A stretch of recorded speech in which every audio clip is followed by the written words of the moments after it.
City health के एक और एपिसोड में मैं इस्मा अग्रवाल आप सभी का स्वागत करती हूँ।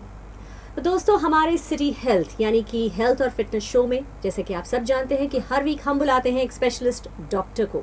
हम कोशिश करते हैं कि आपके आसपास की जो भी स्वास्थ्य संबंधी समस्याएं हैं उन्हें ज़्यादा से ज़्यादा सुलझाने की कोशिश करें। हमारी रिसर्च टीम लगातार ये कोशिश करती है कि वो कौन से टॉपिक्स हैं, वो कौन सी ऐसी चीज़ें हैं जिसके बारे में बातचीत हमें इस प्रोग्राम में करनी चाहिए।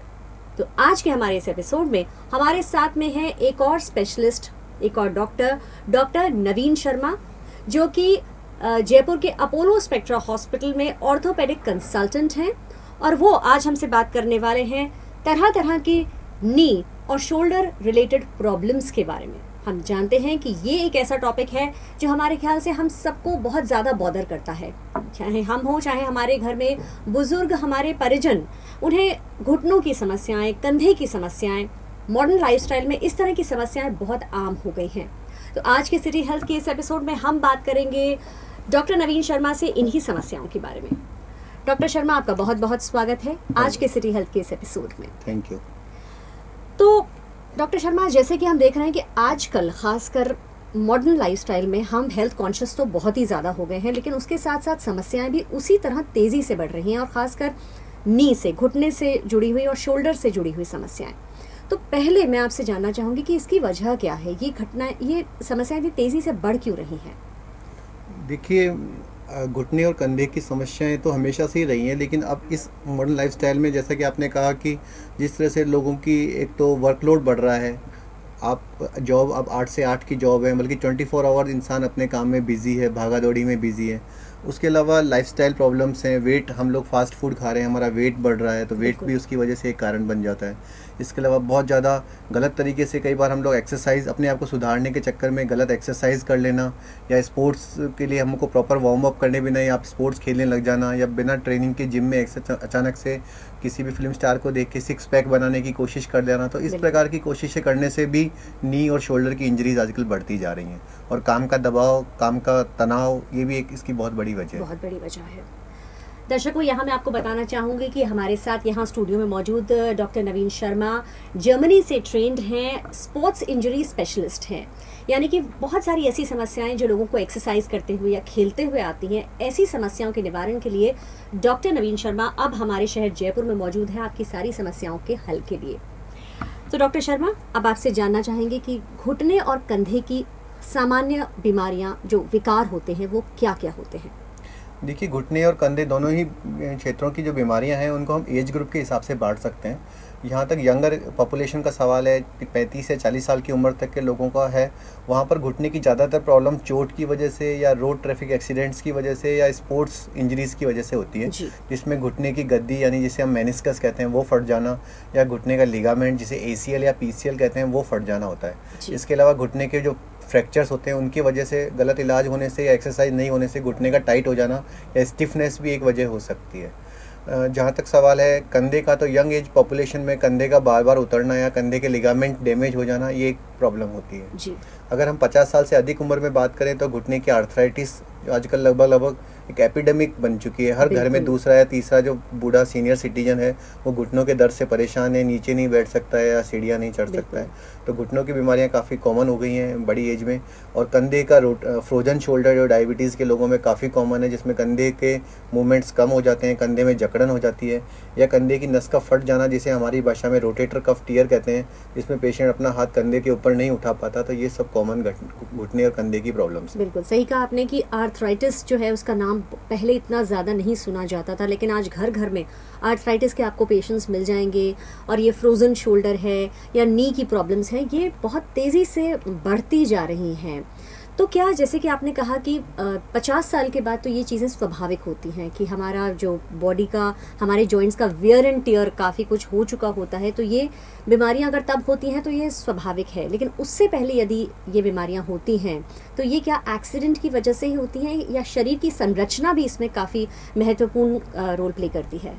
देखिए, घुटने और कंधे की बीमारियों में जेनेटिक्स का भी योगदान रहता है। आपके शरीर का बॉडी हैबिटस कैसा है, आप ओबीज हैं, मोटे हैं, डायबिटीज़ है या थायराइड आपके बहुत कम एज में चालू हो जाती है जी और जिसकी वजह से आपका जो वजन है वो बढ़ जाता है, तो इसका भी असर शरीर पे पड़ता है, क्योंकि आखिरकार घुटने हमारे शरीर का सारा वजन झेलते हैं। जी तो मोटापा बढ़ने से भी घुटने और कंधे की जो बीमारियां हैं वो कम एज में भी हो सकती है। जी जी। तो हमें अपने वजन का तो ध्यान बिल्कुल रखना ही चाहिए। यानी कहीं ना कहीं जो हमारी लाइफस्टाइल है बिल्कुल। वो भी बहुत ज़रूरी है, उस पर एक वॉच रखना बहुत ज़्यादा ज़रूरी है। और ख़ासकर जैसे कि डॉक्टर शर्मा ने कहा कि मोटापा एक बहुत बड़ा कारण है। मेरे ख्याल में जैसे कि आपने कहा कि घुटने ही हमारे शरीर का सारा बोझ वहन करते हैं। बिल्कुल। तो यदि आप को मोटापे से या ओबेसिटी की प्रॉब्लम है आपको, तो आपको वॉच रखना बहुत ज़्यादा ज़रूरी है, क्योंकि घुटने ख़राब होने के चांसेस मेरे ख्याल से ऐसे लोगों में बहुत ज़्यादा होते हैं। अब हम आपसे जानना चाहेंगे कि घुटने की बीमारियां कई तरह की होती हैं, बहुत तरह की घुटने की बीमारियां होती हैं। इसके लक्षण क्या हैं? किस तरह से हम जल्दी गेज कर सकते हैं कि ये लक्षण है तो हमें जल्द से जल्द डॉक्टर के पास जाकर उसका इलाज करवाना चाहिए? देखिए, घुटने की बीमारी में एक तो सबसे महत्वपूर्ण लक्षण है वो दर्द का होना। तो यदि आप सीढ़ियाँ चढ़ते हैं या अलगती पालगती मार के बैठते हैं, उकड़ू बैठते हैं और ऐसे में आपको घुटने में दर्द होता है, तो ये एक अपने आर्थराइटिस की या कार्टिलेज डैमेज की शुरुआत हो सकती है। इसके अलावा अगर आपको कोई एक्सीडेंट हुआ है, उसके बाद आपको एक्सरे एकदम नॉर्मल है, फ्रैक्चर कुछ नहीं है, लेकिन आप तेज़ नहीं भाग पा रहे हैं, आप भागते हैं तो आपका बैलेंस नहीं बनता है, आपको लगता है कि कोई जो पैर का जो नसें हैं वो वैसी काम नहीं कर रही जैसी नॉर्मली करनी चाहिए, आप सीढ़ियों से उतरते हैं तो आपको लगता है कि आप अपने बॉडी को कंट्रोल नहीं कर पा रहे हैं, तो ये पैर में लिगामेंट, नी जॉइंट का जो लिगामेंट है ACL, उसकी टीयर की वजह से ऐसा हो सकता है। इसके अलावा मल्टीपल लॉकिंग एपिसोड होना, जैसे आप बैठ के खड़े होते हैं लेकिन आपका पैर सीधा नहीं होता, काफ़ी देर तक आप सीधा नहीं कर पाते, तो ये नी लॉकिंग का साइन हो सकता है। ऐसा पैर की गद्दी या वॉशर के फट जाने से ऐसा हो सकता है। यानी ये किसी एक्सीडेंट्स की वजह से भी हो सकते हैं, वेयर एंड टियर की वजह से भी हो सकते हैं, दोनों वजहों से हो सकते हैं। और एक्सीडेंट कई बार इतना ट्रिवियल होता है कि हम उसको नोटिस ही नहीं करते हैं। जैसे हम डांस कर रहे हैं, हम गरबा खेलने गए और आप मुड़े और झटके से मुड़ गए, साउंड आया, आपने इसको इग्नोर कर दिया, लेकिन लॉन्ग टर्म में आपको मल्टीपल एपिसोड्स लॉकिंग के चालू हो गए। तो स्पोर्ट्स इंजरी के बारे में हमें काफ़ी विजिलेंट रहना पड़ेगा कि जॉइंट में अगर हमें कुछ भी पेन है जो 3-4 दिन से ज़्यादा है, हमें नीचे बैठने में, आलगती पालगती या सीढ़ियाँ चढ़ने में कोई पेन है जो कंटिन्यूसली 10-5 दिन से है, तो सिर्फ पेन किलर खाकर उसे दबाने की बजाय हमें सही समय पर स्पोर्ट्स इंजरी स्पेशलिस्ट को दिखाना चाहिए। बिल्कुल। और ऐसे में ये जो पेन है, जैसे आपने बताया एक्सीडेंटल इंजरी होती है, वो ज़्यादातर एक घुटने में होती है। हाँ। यदि दोनों घुटने में एक साथ प्रॉब्लम हो रही है तो वो कुछ और भी हो सकता है। अगर दोनों घुटनों में एक साथ प्रॉब्लम हो रही है तो ये आर्थराइटिस की शुरुआत हो सकती है। और अगर यंग पॉपुलेशन है तो एक बीमारी है जिसे हम कहते हैं हमारी भाषा में कॉन्ड्रोमलेशिया, जिसमें कि यंग पॉपुलेशन में कार्टिलेज की घिसावट चालू हो जाती है। तो अगर यंग पॉपुलेशन, आप यंग लेडी हैं, यंग जेंटलमैन हैं और आप सीढ़ियाँ चढ़ रहे हैं बहुत ज़्यादा और आपके घुटनों में पेन होता है सीढ़ी चढ़ने में, तो ये कॉन्ड्रोमलेशिया की शुरुआत हो सकती है। तो इसके लिए भी आपको लाइफस्टाइल मॉडिफिकेशन की ज़रूरत होती है, तो आपको एक डॉक्टर से संपर्क करना चाहिए। यानी कि इन सिम्टम्स की तरफ, इन लक्षण की तरफ हमें थोड़ा सा विजिलेंट, हमें थोड़ा सा सतर्क रहना चाहिए कि कोई खास अनयूजुअल सा पेन हो और मेरे ख्याल से लंबे टाइम तक अगर वो पेन चले तो ऐसे में डॉक्टर को दिखा लेना ज़्यादा ठीक रहता है। इसी प्रकार से कंधे की बीमारियों का भी मैं बताना चाहूँगा लक्षण। तो अगर आप, जैसे कई पेशेंट्स हैं जो कि हाथ को जब कंधे से ऊपर ले जाते हैं तो उनका कंधा उतर जाता है, वो डॉक्टर के पास जाते हैं, उसको दोबारा से रिलोकेट करवा लेते हैं। तो बार बार अगर कंधे का डिसलोकेशन हो रहा है तो इसको हमारी भाषा में बैंकार्ड टीयर कहते हैं। तो ये भी एक ऐसी कंधे की बीमारी जिसको बार बार डिसलोकेशन को आप नज़रअंदाज ना करें, क्योंकि जब भी आप डिसलोकेशन होता है तो कंधे को उससे डैमेज होता है और इससे कंधे की भी आर्थराइटिस हो सकती है। और डायबिटीज़ की बीमारी, डायबिटीज़ के पेशेंट्स में फ्रोजन शोल्डर एक बहुत ही कॉमन बीमारी है। फ्रोजन शोल्डर भी इन दिनों काफ़ी आम हो गया है। Almost being a frozen shoulder specialist रोज कम से कम 2 या 3 पेशेंट फ्रोजन शोल्डर के देख रहा हूँ। इनकी डायबिटीज़ अगर आप पुअरली कंट्रोल्ड है, शुगर आप कंट्रोल नहीं रखते हैं या फिर आप शुगर कंट्रोल रखते हैं लेकिन एक्सरसाइज प्रॉपर्ली नहीं करते, तो धीरे धीरे आपके कंधे के मूवमेंट खत्म होने लग जाते हैं। आपको रात को उस कंधे की तरफ करवट लेके सोने में दिक्कत होती है और आप पीछे बैक को स्क्रैच नहीं कर सकते या सर पे कंघी नहीं कर सकते या पीछे के बटन बंद नहीं कर पाते। इस तरह से इसकी शुरुआत होती है। तो अर्ली स्टेज में अगर आप डायग्नोज कर रहे हैं तो इसका सही समय पे इलाज संभव है। जी। अब हम आते हैं डायग्नोसिस पे। जैसे कि आपने बताया कि इसके बहुत सारी वजह हो सकती हैं और ये कई उम्र के हर पड़ाव में हो सकता है, एक्सीडेंट की वजह से हो या जेनेटिक प्रॉब्लम की वजह से हो, लेकिन ज़रूरी है सही समय पे इलाज, और इलाज के लिए ज़रूरी है इसका सही तरह से डायग्नोसिस होना। डॉक्टर शर्मा, देखा गया है कि नॉर्मली हम अपने बॉडी एक्स को बहुत ही लाइटली लेते हैं और ख़ासकर महिलाओं की बात करूं तो ऐसा लगता है कि they are quite casual about this thing कि दर्द तो ज़िंदगी का एक हिस्सा है, होता रहता है, थोड़े से वो टॉलरेंट भी होते हैं, सहनशील भी ज़्यादा होते हैं। उन्हें ये डिसाइड करने में, ऐसा फैसला लेने में टाइम लगता है कि कब वो सही वक्त है जब उन्हें डॉक्टर के पास जाना चाहिए।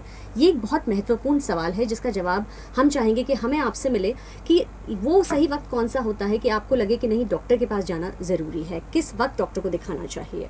देखिए, जैसे कि कहा जाता है कि prevention is better than cure, तो डॉक्टर के पास विजिट कर लेने में कभी भी नुकसान नहीं है, क्योंकि बीमारी जब भी आपको पता चलती है, जितना जल्दी आप डॉक्टर के पास जाएंगे उतना आपको फ़ायदा रहेगा। अगर हमारे शरीर में कोई भी दर्द 1-2 दिन से ज़्यादा हो रहा है और हमें उसके लिए पेन किलर खाना पड़ रहा है, कंटिन्यूसली डेली पेन किलर खाना पड़ रहा है, या फिर हमें कोई एक्टिविटीज़ को मॉडिफाई करना पड़ रहा है, जैसे हम चल नहीं पा रहे हैं तो हम घर पे ही रेस्ट कर रहे हैं, तो ऐसी सभी समस्याओं में मेरे ख्याल से घर पर बैठकर वेट एंड वॉच करने की बजाय एक स्पेशलिस्ट डॉक्टर को जाकर दिखा लेना बेहतर है, ताकि अगर सही समय पर इलाज शुरू हो जाएगा तो पेशेंट को सही समय पर निदान होने से सही समय पर उपचार भी मिल जाएगा, और हो सकता है कि वो आने वाले समय में किसी बड़ी कॉम्प्लिकेशन से भी बच जाए। जी, तो जैसे कि डॉक्टर शर्मा ने बताया दर्शकों की, यदि आपको किसी पेन के लिए लगातार पेन किलर्स खानी पड़ रही हो, यानी वो 1-2-3 दिन से ज़्यादा वो पेन परसिस्ट कर रहा हो और पेन किलर से ठीक ना हो रहा हो, यानी पेन किलर का असर है तब तक वो ठीक है और उसके असर खत्म होते ही वापस आपको पेन किलर खानी पड़ रही है, तो ये एक स्ट्रॉन्ग इंडिकेशन है कि आपको डॉक्टर के पास जाना चाहिए अपने दर्द को दिखाने के लिए कि उसकी वजह क्या है। अब हम आते हैं डायग्नोसिस पे। तो घुटना या कंधे की बीमारी के डायग्नोसिस किस तरीके से किए जाते हैं, कौन से ऐसे टेस्ट्स हैं जो कि ज़रूरी होते हैं? देखिए, जब घुटने या कंधे के जो पेशेंट्स हैं वो हमारे पास आते हैं, स्पेशली जैसे being a sports injury specialist in Apollo hospital, तो हम लोगों को, क्योंकि वो पेशेंट हम डेली ही देखते हैं, तो क्लिनिकल एग्जामिनेशन से हम उनको डायग्नोस कर सकते हैं। इनके लिए सही एक्सपर्ट के पास जाना बहुत ज़रूरी होता है, क्योंकि कई बार लोग क्या करते हैं कि आसपास में किसी भी नॉन क्वालिफाइड डॉक्टर को दिखा लेते हैं, जिनको ये सारी चीज़ इतना वो एक्सपर्ट नहीं हो, तो वो पेन किलर देकर उसको दबाने की कोशिश कर सकते हैं। तो सही एक्सपर्ट के पास जाना बहुत ज़रूरी है, जो स्पोर्ट्स इंजरी और इसके स्पेशलिस्ट हों। जब हमारे पास इस तरह के पेशेंट्स आते हैं तो हम उन्हें सबसे पहले क्लिनिकल एग्जामिनेशन में, अगर हमें डाउट होता है कि इसकी लिगामेंट या कार्टिलेज की इंजरी है, या फिर शोल्डर में जैसे कि रोटेटर कफ टियर है, या फिर बैंकार्ड प्रॉब्लम हो सकती है, तो हम पेशेंट्स को एमआरआई कराने की सलाह देते हैं। एमआरआई एक हाईली डेवलप्ड इन्वेस्टिगेशंस है, जिसके अंदर की पेशेंट को मैग्नेटिक तरीके से उसकी बीमारी का डायग्नोज होता है, और किसी भी प्रकार की जो सॉफ्ट टिश्यू प्रॉब्लम है, यानी कि लिगामेंट्स हुई, कार्टिलेज हुए या नस की कोई भी प्रॉब्लम, तो एमआरआई इतना सेंसिटिव टेस्ट है कि हल्की से हल्की बीमारी भी उससे डायग्नोज की जा सकती है, और उससे सही समय पर बीमारी के आगे की स्टेज में जाने से पहले ही उसका पता लगाया जा सकता है। मेरे ख्याल में ये टेस्ट बहुत ज़्यादा ज़रूरी होता है। बहुत लोग इसे वेस्टेज ऑफ मनी या वेस्टेज ऑफ टाइम समझते हैं, लेकिन मेरे ख्याल में ये टेस्ट इसलिए ज़रूरी होते हैं क्योंकि इससे हमें बिल्कुल एग्जैक्ट पता लग जाता है कि शरीर के कौन से हिस्से में किस तरह की प्रॉब्लम है, ताकि बिल्कुल वही दवाई आपको दी जा सके और आप जल्द से जल्द ठीक हो सकें। जी बिल्कुल, सही समय पर एमआरआई करा लेने से सही बीमारी के निदान से ही मरीज को काफ़ी तसल्ली मिल जाती है कि मेरे को ये प्रॉब्लम थी, क्योंकि जब तक आपके घुटने की प्रॉब्लम आपको पता नहीं है तो आप कंफ्यूज रहते हैं, मुझे कोई सीरियस प्रॉब्लम तो नहीं है या मुझे कोई हल्की सी प्रॉब्लम तो नहीं है। तो मैंने देखा है कि मरीजों को जैसे ही पता चलता है कि मेरा बीमारी का निदान हो गया, डायग्नोसिस हो गया कि ये मेरे प्रॉब्लम है, ये लिगामेंट है, तो उनके 50% तो उनकी टेंशन वहीं खत्म हो जाती है कि भाई मेरी बीमारी का डायग्नोस।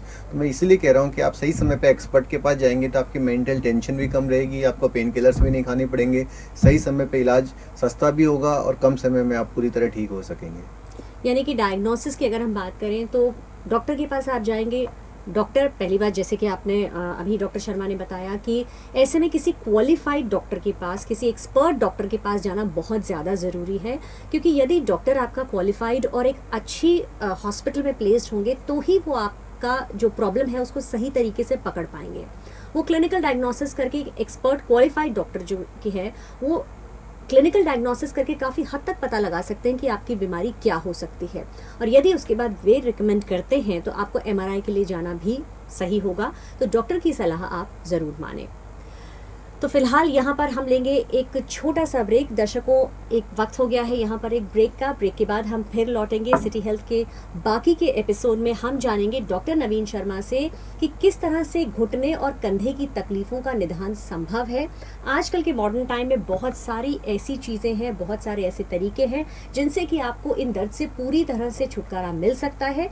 सर्जरी नहीं बल्कि बहुत सिंपल से प्रोसीजर्स भी हैं जिनसे कि आप अपने इन दर्द से मुक्ति पा सकते हैं। तो आप कहीं जाइएगा मत। इस छोटे से ब्रेक के बाद फिर से लौटेंगे हम डॉक्टर नवीन शर्मा से बाकी बातें करने के लिए। Stay tuned with city health.